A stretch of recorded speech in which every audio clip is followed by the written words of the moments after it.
Këto janë manovra partijake, nuk them manovra politike, sepse do ishte mirë të ishin manovra politike.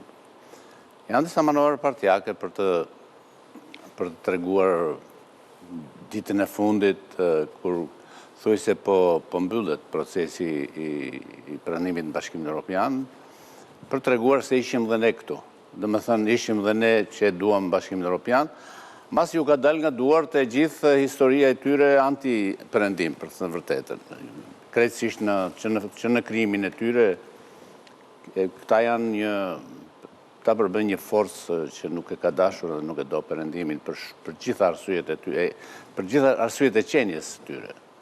Veçanërisht kohët e fundit kanë qenë shumë të demaskuar edhe të demaskueshëm përpara Bashkimit Evropian dhe përpara gjithë vendeve të Bashkimit Evropian.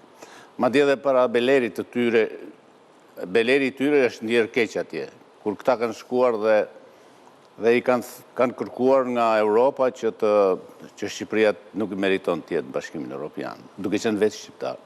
Nuk ka ndodhur kurrë. Madje nuk ka ndodhur as në të shkuarën tonë. Domethënë, në të shkuarën tonë, këta që ne i konsideronim dhe ishin tradhtar të kombit, që nga Esat Pasha e të tjerë, në hotelet e Europës silleshin si fisnik. Realisht silleshin si fisnik dhe silleshin si europian.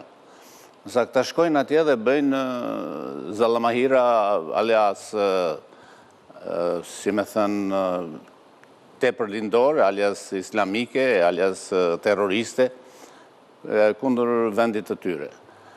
A fakti që Europa nuk i ka dëgjuar në asnjë moment, në asnjë rast, është edhe një gjë që është edhe një argument për vetë qenien e kësaj partije, që është Partia Demokratike. Do me thënë, duket që është një organizëm patru, sepse jo të gjithë mund të jenë kundër Bashkimit, kundër Europës.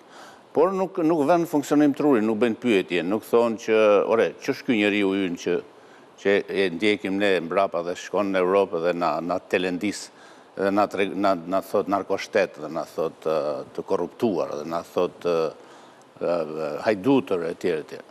Kështu që është një argument tani nëse duan këta të bëhen, të atëqërojnë partinë nga e gjithë kjo lëvozhga terroriste kundër vendit dhe ta kenë si një parti që mund të funksionojë.